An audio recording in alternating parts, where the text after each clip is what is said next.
Emily had always been an avid reader. Books had been her escape, her companions in the quiet moments of life. When she moved to the small town of Willow Creek, she was delighted to find a tiny, old bookstore nestled between two cafes.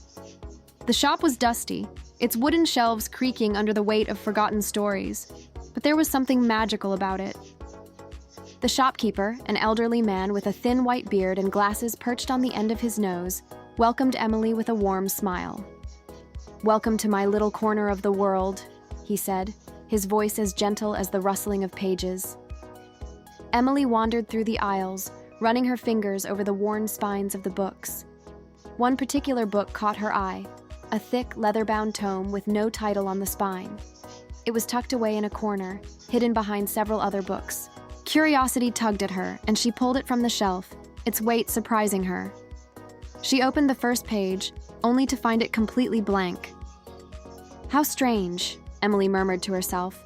"A book with no words?" But something about the book intrigued her. She flipped through more pages, hoping to uncover a secret, but all of them were empty. Disappointed, she closed the book and took it to the counter. "How much for this one?" she asked the shopkeeper. The old man raised an eyebrow, his gaze lingering on the book. "Ah, that one," he said slowly. "It's a very special book, but be careful with it. Some books hold more than just stories." Emily smiled, assuming it was just an eccentric comment from an old man, but she paid for the book and tucked it into her bag. That night, she placed the book on her bedside table and began reading another novel. But she couldn't shake the feeling that the book was calling to her. As the clock ticked past midnight, Emily's eyes grew heavy. But just as she was about to fall asleep, she heard a faint whisper. Startled, she sat up in bed, scanning the room for the source of the sound. It came again, soft, almost inaudible, like a murmur in the air. "Read me. Read me." Her heart pounded in her chest. She looked at the book on her bedside table. It was open now, its pages filled with words that hadn't been there before.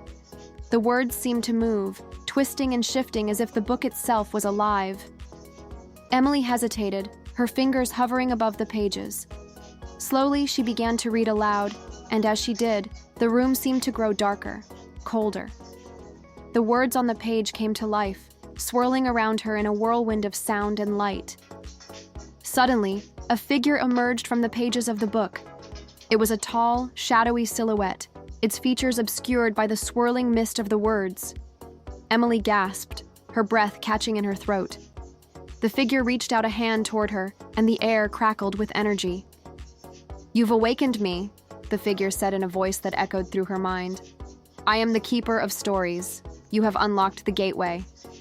Before Emily could respond, the figure stepped forward, and in an instant, she was no longer in her bedroom. The room around her vanished, replaced by a vast, endless library. The shelves stretched infinitely in all directions, filled with books that whispered to her as if they were alive. "Where am I?" she asked, her voice trembling. "You are in the realm of stories," the figure explained.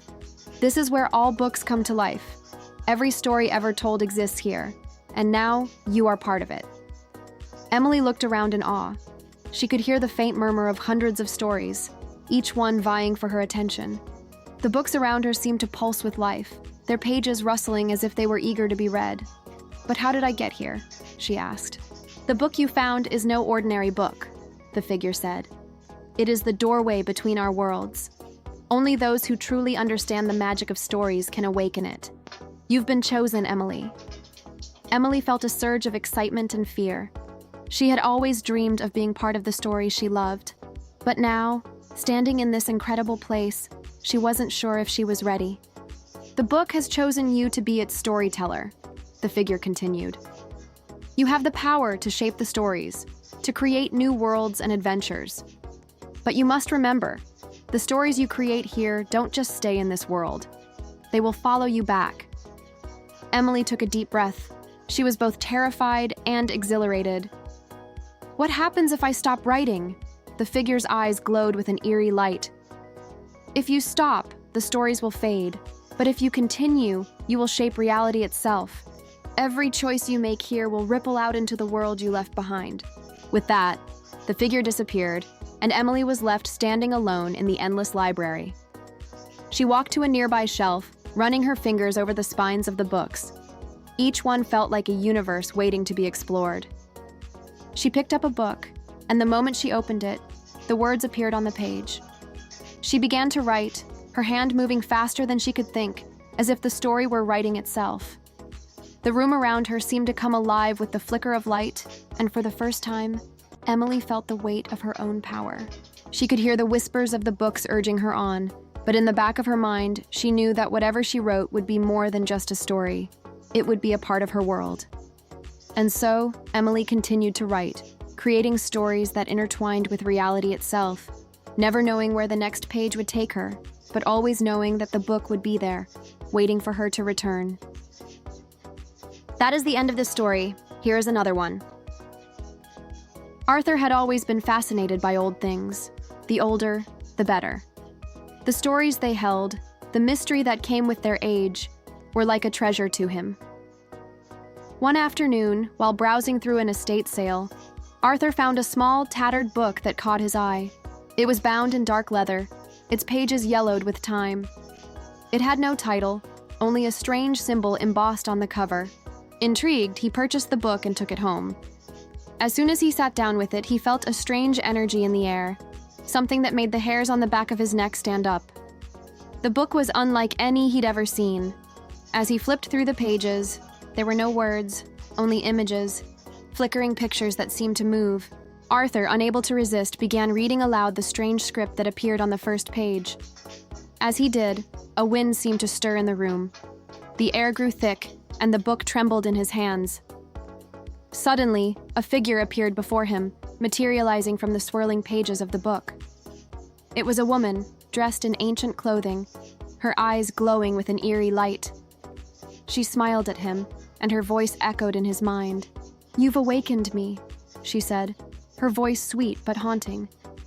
"I am the keeper of this story, and now you will help me write the ending."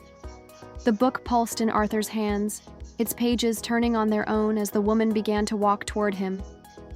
"I've waited a long time for someone to read the story," she whispered. "And now that you have, there is no turning back." That is the end of this story. Here is another one. It was just after midnight when Emily's phone rang. She was alone in her apartment, tucked under a blanket with a cup of tea in hand. But the ringing felt out of place. The number on the screen was unfamiliar. "Hello?" she answered cautiously. There was only silence at first, then a soft voice on the other end.